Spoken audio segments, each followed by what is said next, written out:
Hello प्यारे बच्चों, मेरा नाम विकास सोनी आईपी है और आप सबका स्वागत करता हूं मेरे यूट्यूब चैनल पे जिसका नाम आईपी क्लासेस है। अगर आपने ये चैनल सब्सक्राइब नहीं किया तो सबसे पहले चैनल को सब्सक्राइब कीजिए ताकि आपको ढेर सारी अच्छी-अच्छी वीडियोस मिलती रहें। इससे पहले इलेक्ट्रिसिटी चैप्टर की मैं 2 वीडियोस ऑलरेडी अपलोड कर चुका हूं और अगर आपने वो वीडियोस नहीं देखी तो डिस्क्रिप्शन बॉक्स में उनका भी लिंक दिया है, वहां से जाके आप वो वीडियोस देख सकते हैं। आज का ये जो वीडियो है वो इलेक्ट्रिसिटी का तीसरा वीडियो है। इससे पीछे वाली वीडियोस के अंदर हमने इलेक्ट्रिसिटी में एक टॉपिक पढ़ा था इलेक्ट्रिक चार्ज का, इलेक्ट्रिक करंट का, इलेक्ट्रिक पोटेंशियल का और पोटेंशियल डिफरेंस का।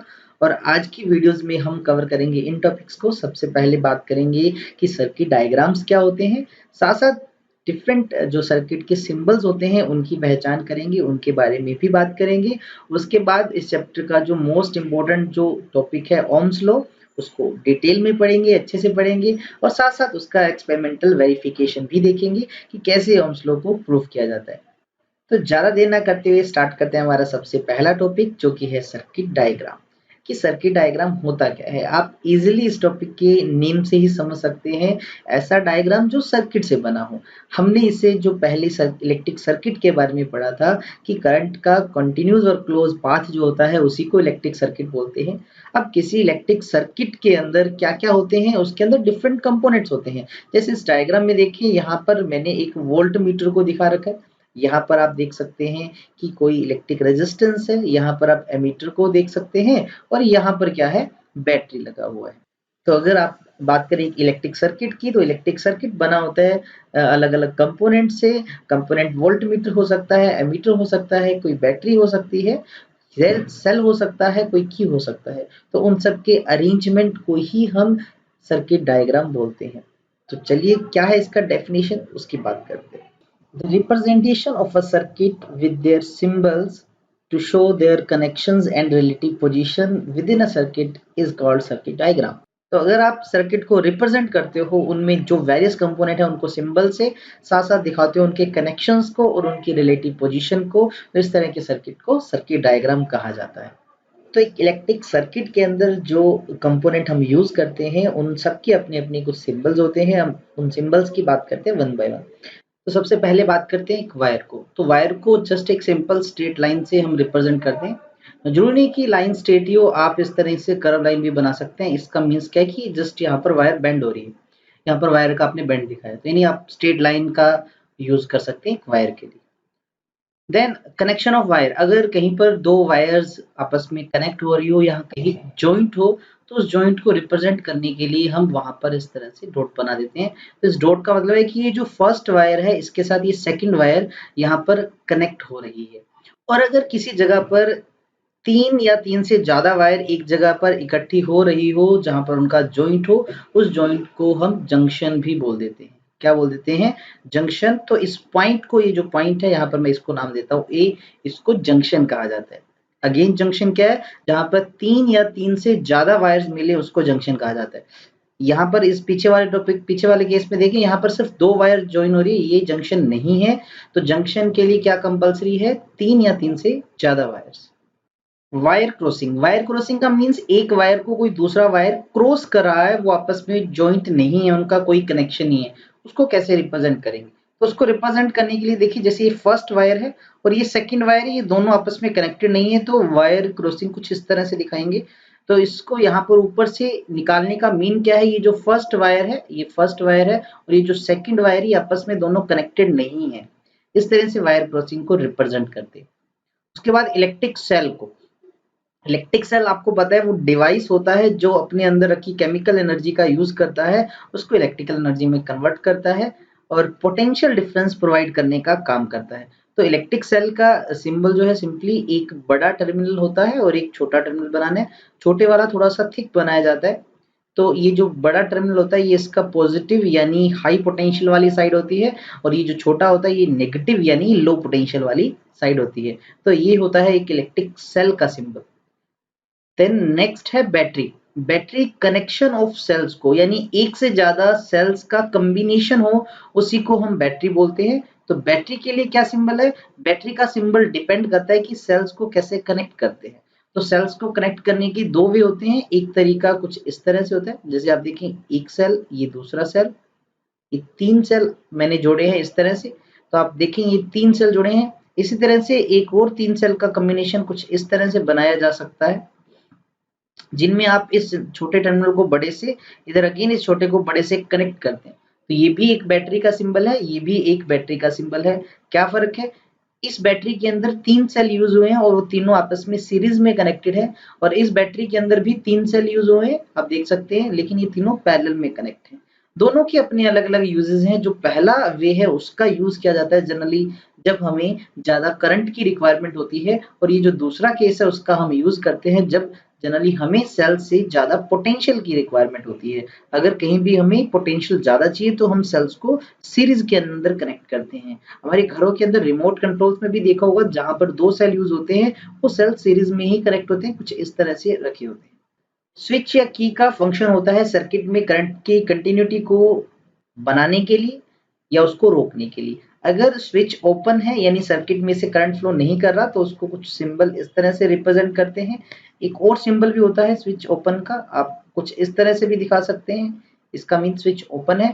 और अगर स्विच क्लोज्ड है, कंटिन्यूटी बनी हुई है, करंट फ्लो कर रहा है, उस केस में हम इसके बीच में जस्ट इस तरह से एक डॉट बना देते हैं, इसका मतलब सर्किट क्लोज है, यानी जो स्विच या की है वो क्लोज है। दूसरे तरह से अगर मैं सिंबल बनाना चाहूँ तो उसका सिंबल कुछ इस तरह से होता है, इसको ऊपर कवर कर देते हैं, यानी ये दोनों आपस में मिले हुए हैं, ये क्लोज्ड की या स्विच का सिंबल रहता है। देन इलेक्ट्रिक बल्ब का जो सिंबल रहता है वो कुछ इस तरह से रहता है। इलेक्ट्रिक बल्ब को हम इस तरह से रिप्रेजेंट करते हैं, कई बुक्स में इस तरह से बाहर की तरफ सर्कल लगाया जाता है, कई बार नहीं भी लगाया जाता, डज नॉट में इसका कोई ज़्यादा फर्क नहीं होता। अच्छा, पॉजिटिव नेगेटिव दोनों किसी तरफ भी लगाए जा सकते हैं इलेक्ट्रिक बल्ब के, तो इसलिए दोनों टर्मिनल्स को दिखाने की कोई जरूरत नहीं है। कई बार जब आप इलेक्ट्रिक बल्ब को ग्लो करते दिखाते हैं तो साइड में आप इस तरह से ग्लो के लिए ऐसे लाइंस भी लगा सकते हैं। रेजिस्टेंस रेजिस्टेंस के बारे में हमें अभी पढ़ना है। रेजिस्टेंस एक्चुअल में होता है प्रॉपर्टी किसी मटेरियल का, वो इलेक्ट्रिक करंट को अपोज करता है। तो इलेक्ट्रिक रेजिस्टेंस का भी अपना एक सिंबल होता है। इवन जितने भी अप्लायंस है हमारे घर के अंदर, इवन हम सबका अपना कुछ ना कुछ रेजिस्टेंस होता है, जिसके लिए जनरली हम इस तरह का सिंबल यूज करते हैं इलेक्ट्रिक रेजिस्टेंस के लिए। इस तरह से जिगजैग लाइन बना देते हैं, ये इलेक्ट्रिक रेजिस्टेंस का सिंबल होता है। देन है variable resistance. Variable resistance means जिसका जो रेजिस्टेंस है वो चेंज हो जाए। उस केस के अंदर हम जो सिंबल बनाते हैं कुछ इस तरह से, जैसे पीछे अभी रेजिस्टेंस का हमने सिंबल बनाया, बस उस पे जस्ट एक इस तरह से एरो वाली लाइन बना देते हैं। इस एरो लाइन बनाने का मतलब कि इसका रेजिस्टेंस है वो फिक्स वैल्यू वाला नहीं है, वो वेरिएबल है। देन हमारे पास जो नेक्स्ट है वो है रियोस्टेट। अब रियोस्टेट है क्या? रियोस्टेट एक ऐसा इंस्ट्रूमेंट है जिसकी हेल्प से हम रेजिस्टेंस को कम ज्यादा कर सकते हैं, जिसकी हेल्प से सर्किट में लगे हुए पोटेंशियल को भी वेरी किया जा सकता है। तो रियोस्टेट का भी अपना एक सिंबल होता है, कुछ इस तरह से सिंबल बनाते हैं रियोस्टेट का। इसमें भी रेजिस्टेंस वाला सिंबल होता है, लेकिन उसके ऊपर एक इस तरह से एरो लगा दिया जाता है, ये रियोस्टेट का सिंबल है। एमीटर के बारे में भी हम ऑलरेडी पढ़ चुके हैं। एमीटर एक ऐसा डिवाइस है जिसकी हेल्प से हम करंट को मेजर करते हैं। तो एमीटर का जो सिंबल है वो सर्कल के अंदर ए लिखा और इस तरह से 2 टर्मिनल। वोल्ट मीटर ऐसा डिवाइस जिसकी हेल्प से पोटेंशियल डिफरेंस को मेजर करते हैं, उसका सिंबल इस तरह से रहता है। आपको पता हो दोनों में पॉजिटिव नेगेटिव टर्मिनल्स होते हैं। जो रेड वाला पार्ट होता है वो उसका पॉजिटिव टर्मिनल होता है, और जो ब्लैक वाला पार्ट है इनका नेगेटिव टर्मिनल होता है। गैल्वेनोमीटर भी एक करंट सेंसिटिव डिवाइस हुआ करता था, हमने इसके बारे में भी पढ़ा। उसका सिंबल भी कुछ इन्हीं जैसा होता है, बस बीच में जी लिखा होता है। इसका भी एक पॉजिटिव और एक नेगेटिव टर्मिनल होता है। इलेक्ट्रिक फ्यूज के बारे में भी हमें आगे पढ़ना है। इलेक्ट्रिक फ्यूज एक ऐसा डिवाइस है जो सीरीज में कनेक्ट होता है, जिसकी हेल्प से हम अपने घरों के अप्लायंसेस को बचा सकते हैं शॉर्ट सर्किट जैसे, ओवरलोडिंग जैसी कंडीशन से। इसका जो सिंबल है कुछ इस तरह से है। तो ये एक सिंबल रहता है इलेक्ट्रिक फ्यूज का। उसके बाद है इलेक्ट्रोमैग्नेट। ऐसी मैग्नेट्स जो इलेक्ट्रिसिटी से चलती हैं, जब तक सर्किट में इलेक्ट्रिक करंट है वो मैग्नेट्स की तरह बिहेव करती हैं, उन्हें इलेक्ट्रोमैग्नेट कहा जाता है। और इनका जो सिंबल होता है वो कुछ इस तरह से होता है। एक स्प्रिंग के शेप के अंदर हम वायर को इस तरह से मोल्ड कर देते हैं, ये इलेक्ट्रोमैग्नेट का सिंबल है। कई बार इस इलेक्ट्रोमैग्नेट के अंदर किसी मेटेलिक पीस को रखते हैं जिसको कोर कहा जाता है। उस केस में जो इसका सिंबल है वो थोड़ा सा अलग हो जाता है। जस्ट आपने बीच में इस तरह से लाइन बना देनी है। तो इट मीन कि इसके अंदर कोर है, सेंटर में कोई मेटेलिक पीस रखा गया है। ट्रांसफॉर्मर, आप सबने ट्रांसफॉर्मर का नाम सुना होगा, हालांकि हमने ज़्यादा डिटेल में नहीं पढ़ना, बट ट्रांसफॉर्मर एक ऐसा डिवाइस है जो वोल्टेज को या पोटेंशियल डिफरेंस को कम भी कर सकता है और ज़्यादा भी कर सकता है। तो ट्रांसफॉर्मर का जो सिंबल होता है कुछ इसी तरह से है। इलेक्ट्रोमैग्नेट जैसी कोर इस बार इस तरह से वर्टिकल बनानी है, एक इस तरफ और एक इस तरफ, और बीच में ऐसे दो लाइनें ड्रॉ कर देनी है। तो ये सिंबल होता है किसका? ट्रांसफॉर्मर का। कैपेसिटर भी एक ऐसा डिवाइस है जिसका काम होता है चार्ज को स्टोर करना। इसका भी यूज बहुत जगह किया जाता है, जैसे आपके घरों में पंखों के अंदर इसका यूज किया जाता है, मोटर के साथ इसका यूज किया जाता है, ऐसे इन स्टार्टर इसका यूज किया जाता है। इसका जो सिंबल रहता है, सिंपली दो पैरेलल इस तरह से लाइनें ड्रॉ करनी है और इस तरह से ये टर्मिनल है, ठीक है। ये सिंबल रहता है किसका? एक कैपेसिटर का। तो इस तरह से हमने अभी काफी सारे इलेक्ट्रिकल सिंबल्स पढ़े। इनका यूज क्या है कि जब भी हम डायग्राम बनाते हैं तो हम सर्किट डायग्राम बनाते हैं और उनमें हम हमेशा सिंबल्स का ही यूज करते हैं। अब हमारा जो टॉपिक है वो है ओम्स लॉ। आज का सबसे इम्पोर्टेंट टॉपिक, आज का ही नहीं इस चैप्टर का सबसे ज्यादा इम्पोर्टेंट टॉपिक है ओम्स लॉ। इसके बारे में आपको पता होना ही चाहिए। ये मानिए कि इलेक्ट्रिसिटी चैप्टर का ये सबसे बेसिस है, इसके बगैर आप कोई भी न्यूमेरिकल सॉल्व नहीं कर पाओगे। तो चलिए स्टार्ट करते हैं, ओम्स लॉ है क्या को समझते हैं एक एग्जांपल से। तो हमने एक एग्जांपल में एक इलेक्ट्रिक बल्ब कंसीडर किया जिसको कनेक्ट कर रखे एक एमीटर के साथ, और हमने कनेक्ट कर रखी है एक डीसी सप्लाई या फिर बैटरी। हमने इस बल्ब के पैरेलल में एक वोल्ट मीटर भी कनेक्ट कर दिया। आपको पता होगा वोल्ट मीटर का काम है पोटेंशियल डिफरेंस को मेजर करना।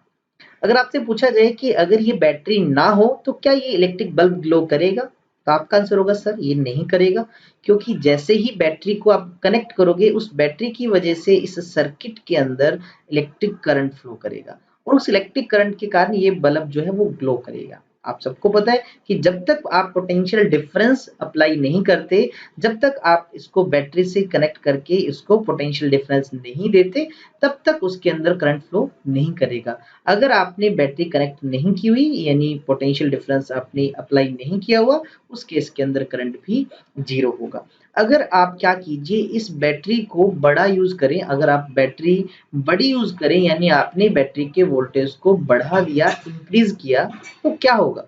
क्या ये जो बल्ब है एज इट इज ग्लो करेगा या इस बार ये थोड़ा ज्यादा ग्लो करेगा? तो आप क्या देखेंगे कि जैसे ही आप वोल्टेज की वैल्यू को इंक्रीज करते हो तो सर्किट में जो करंट फ्लो कर रहा है, एमीटर जो करंट की पहले रीडिंग शो करता था उसकी बजाय इस बार करंट की रीडिंग ज्यादा होगी, यानी वोल्टेज को बढ़ाने से करंट भी ज्यादा मिलेगा।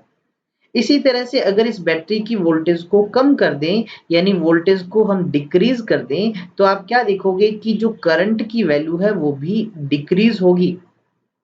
फिर से सुने कि जब आप एक सर्किट के अंदर जो पोटेंशियल आप अप्लाई कर रहे हैं उसकी वैल्यू को जैसे जैसे इंक्रीज करोगे तो उस सर्किट में पास होने वाला करंट भी इंक्रीज होगा, और अगर आप वोल्टेज को डिक्रीज करते हो तो उसमें पास होने वाला करंट भी डिक्रीज होता है। यानी हम कहीं ना कहीं ये कंक्लूजन निकाल सकते हैं कि सर्किट के अंदर जो करंट फ्लो कर रहा है वो डिपेंड करता है किस पे? पोटेंशियल पे डिपेंड करता है। किस पे डिपेंड करता है? पोटेंशियल डिफरेंस पे। जितना ज्यादा पोटेंशियल डिफरेंस उतना ज्यादा करंट, जितना कम पोटेंशियल डिफरेंस उतना कम करंट। और ये सब कब सही होगा? जब हम टेम्परेचर, प्रेशर जैसी बाकी सारी कंडीशंस है उनको कांस्टेंट मान के चले। तो यहाँ से हमने कंक्लूजन क्या निकाला कि V और I डिपेंड करते हैं। V और I में मेनली I डिपेंड करता है V पे। इसी के साथ देखते हैं क्या है स्टेटमेंट ओम्स लॉ की।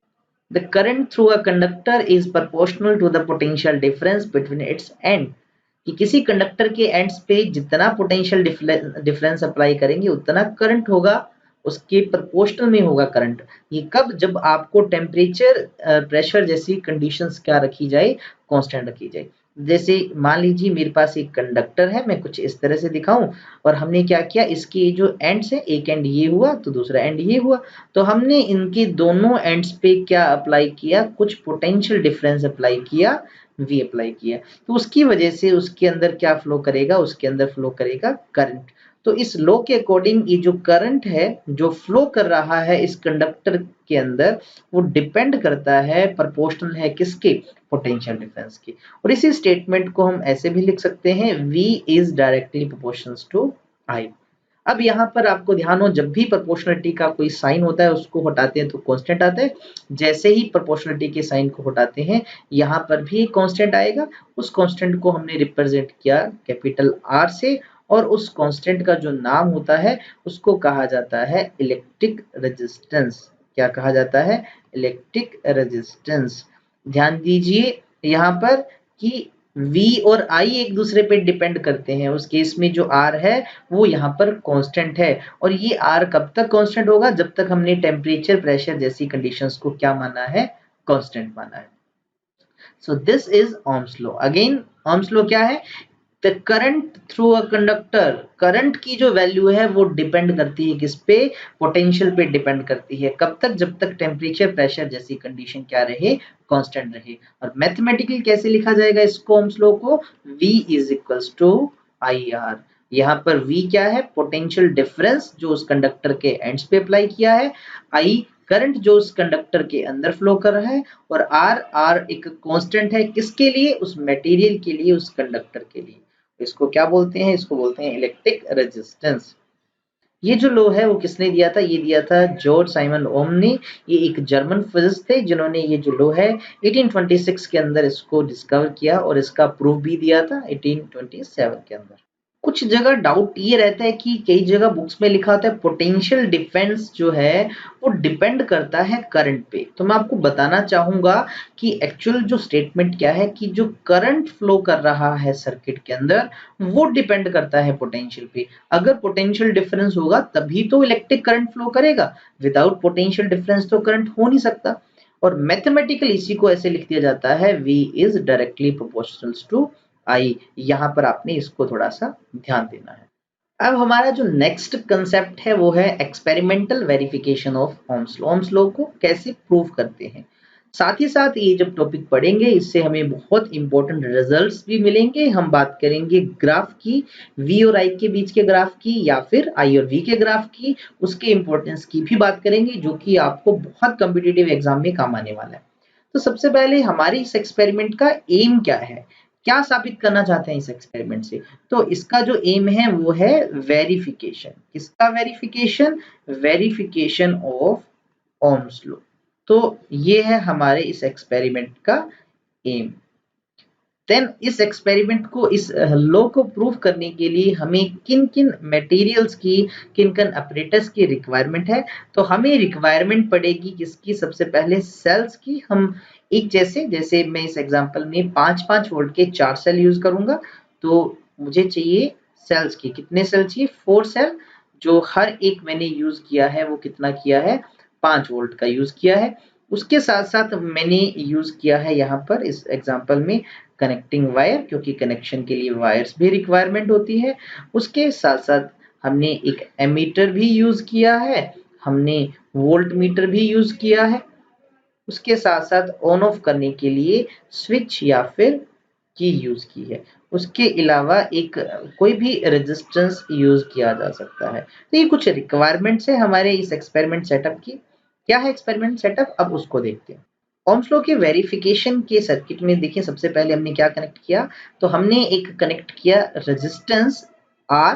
रेजिस्टेंस मींस कोई भी अप्लायंस आपके पास उस सबका अपना अपना रेजिस्टेंस होता है, वो कनेक्ट किया। उसके बिल्कुल पैरेलल में हमने एक वोल्ट मीटर कंसीडर किया। देखिए वोल्ट मीटर का यहाँ पर मीटर रिप्रेजेंट कर रखा है, ठीक है, उसका पॉजिटिव टर्मिनल X पॉइंट से और नेगेटिव टर्मिनल Y पॉइंट से।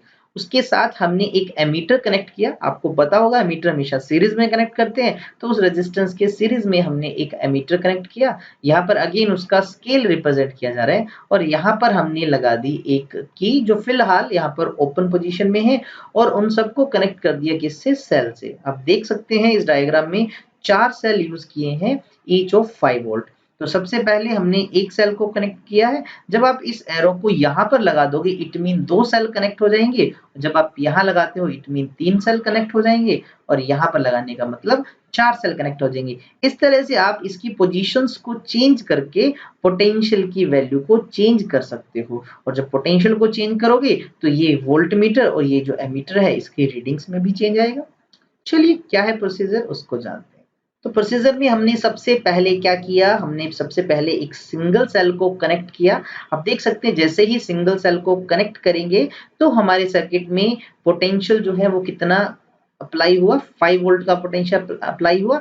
जब 5 वोल्ट का पोटेंशियल अप्लाई हुआ और जैसे ही हम इस की को ऑन करते हैं तो इसकी वजह से सर्किट के अंदर करंट फ्लो होना स्टार्ट हो जाता है। तो उस करंट की वजह से इस एमीटर की भी रीडिंग आएगी और यहाँ पर जो पोटेंशियल डिफरेंस है इस आर के अलोंग उसकी भी कुछ वैल्यू आएगी वोल्ट मीटर।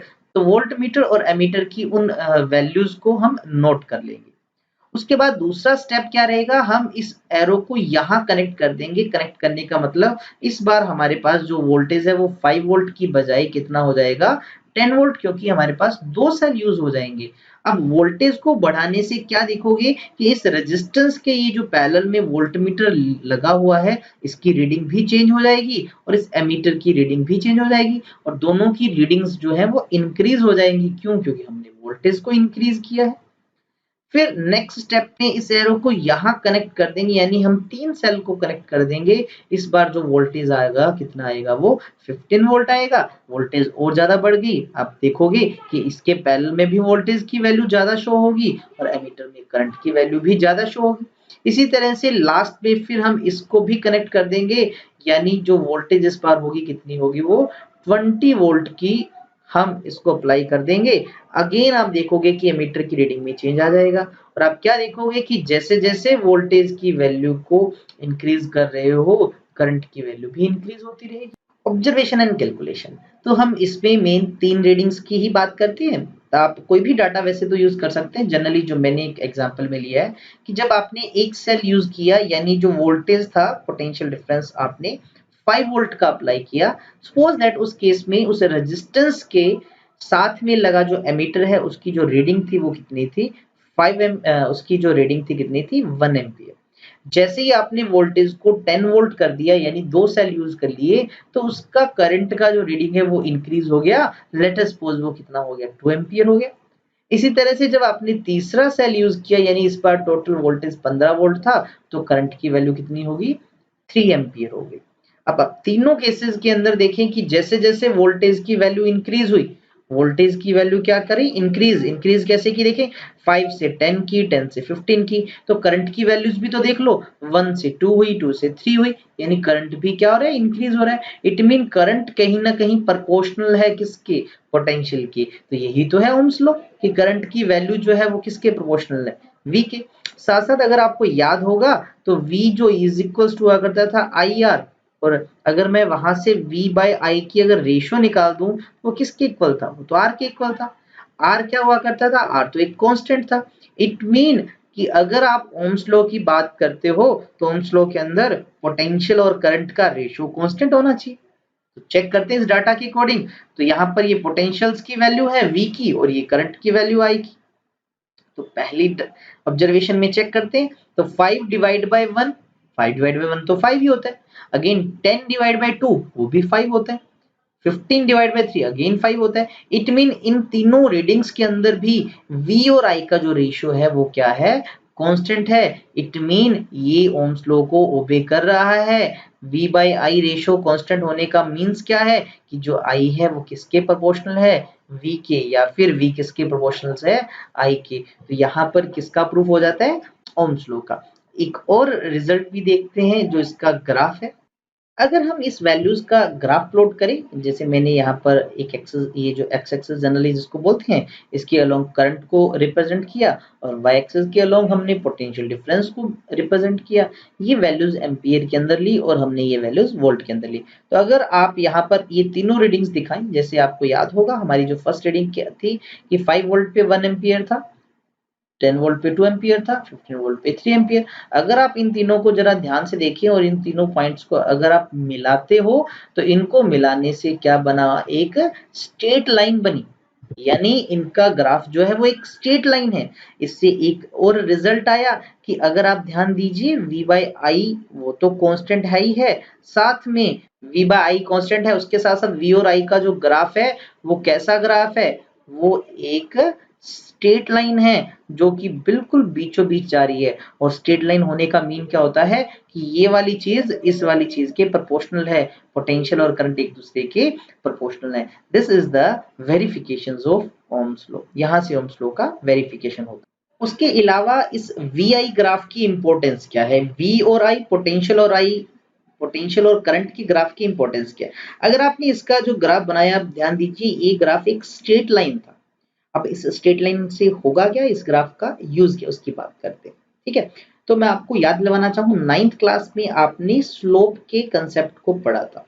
स्लोप एक्चुअल होता है ढलान। ढलान मीन टू से किसी भी ग्राफ के अंदर जो आप लाइन रिप्रेजेंट करते हो, लाइन जो ड्रॉ करते हो, उसका ये जो एंगल होता है, ये जो एंगल, इसका टेंजेंट थीटा, इसी को हम क्या बोलते हैं, स्लोप बोलते हैं। अब ध्यान दीजिए, मैं कोई भी एक केस लेता हूँ। मान लीजिए मैं इस जीरो से इस पॉइंट को मैंने ए नाम दिया, तो मैंने इसको यहाँ पर मिला दिया, तो आप देखिए ट्रायंगल बना यहाँ पर, इस पॉइंट को नाम दिया सी। तो ओ ए सी ट्रायंगल में टेंजेंट थीटा क्या होगा, टेंजेंट तो होता है परपेंडिकुलर बाय बेस, है ना। परपेंडिकुलर ये किसकी वैल्यू है, ये आप देख सकते हैं यहाँ पर, तो वोल्टेज की वैल्यू है।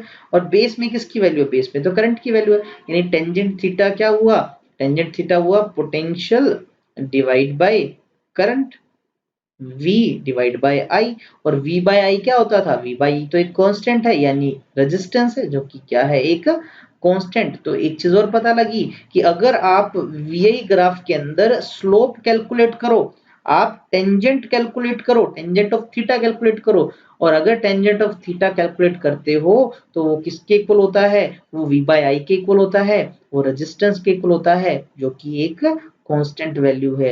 एक और बहुत इंपॉर्टेंट रिजल्ट आया कि वीआई ग्राफ का स्लोप हमेशा कांस्टेंट होगा अगर वो ओम्स लॉ को फॉलो करता है।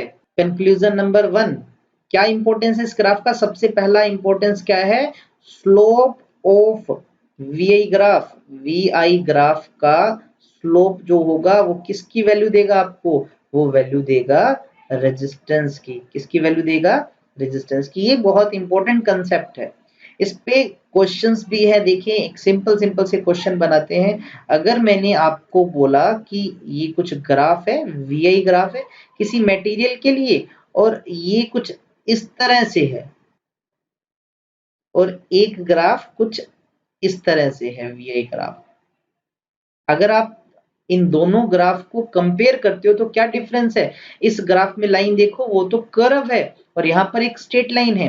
कर्व लाइन होने का मतलब स्लोप का चेंज होना, यहाँ पर स्लोप की वैल्यू चेंज हो रही है, यहाँ पर तो स्लोप की वैल्यू एक ही है क्योंकि लाइन स्ट्रेट है। यानी इस केस में जो स्लोप है वो कांस्टेंट नहीं है, और इस केस में जो स्लोप है वो क्या है, कांस्टेंट है।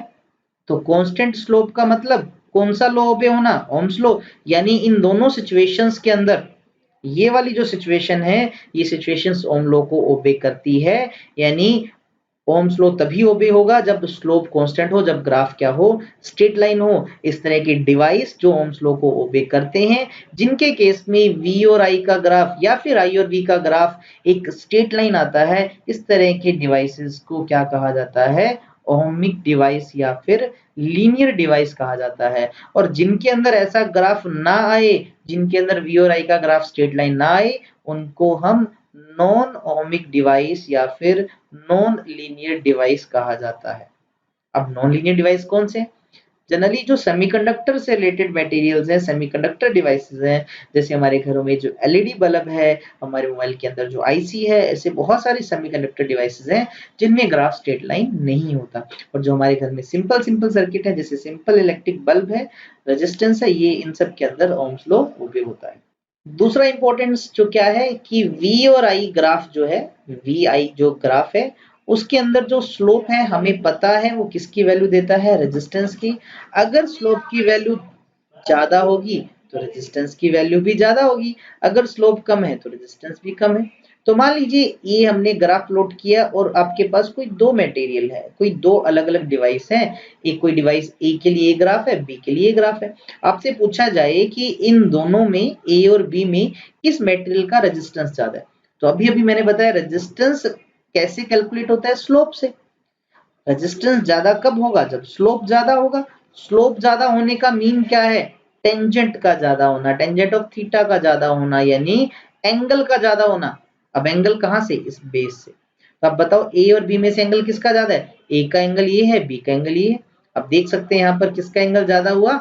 बी का एंगल ज्यादा हुआ, यानी स्लोप जो है बी का वो किससे ज्यादा है? स्लोप ऑफ ए से ज्यादा है, यानी रेजिस्टेंस ऑफ बी किससे बड़ा हुआ? रेजिस्टेंस ऑफ ए से बड़ा हुआ। ठीक है, एक क्वेश्चन और देखते हैं। फिर से मान लीजिए आपके पास वीआई ग्राफ है, यानी इस तरह से, और दो मटेरियल हैं, एक मटेरियल ये है और एक मटेरियल ये है। ये मटेरियल एक्स है और ये वाई है। आपसे पूछा गया कि किसका रेजिस्टेंस कम है। आपसे पूछा गया किसका रेजिस्टेंस जो है वो कम है। तो हमें पता है रेजिस्टेंस तो निकलता है स्लोप से, और स्लोप किससे निकलता है? एंगल से, टेंजेंट ऑफ थीटा से। थीटा कहाँ? बेस से एंगल बनाना है, इस नीचे वाले से बनाना है एंगल। तो आपसे रेजिस्टेंस कम पूछा है तो स्लोप कम होना चाहिए, एंगल कम होना चाहिए। एंगल कम किसका है? आप देखें y का एंगल कम या x का एंगल कम? बोलो सर y का एंगल कम। तो y का एंगल कम है, इट मीन y का रेजिस्टेंस कम है। Slope of y is less than slope of x, इसलिए resistance of y is less than of resistance x। So this is the answer. तो आप ध्यान दीजिए कि रेजिस्टेंस कम उसका होगा जिसके इसका एंगल कम होगा। ये हमने ग्राफ बनाया वी। अगर आपके पास आई वी ग्राफ हो, अगर ध्यान दीजिए यहाँ पर आई लिखा हो, यहाँ पर वी लिखा हो, तो ये सिचुएशन उल्टी हो जाएगी। और आपने एक जनरल ट्रिक याद रखना है कि जो भी लाइन नियर होगी किसके? नियर टू पोटेंशियल एक्सिस, जो भी लाइन पोटेंशियल एक्सिस के नजदीक होगी ना, तो उसका रेजिस्टेंस ज्यादा होगा।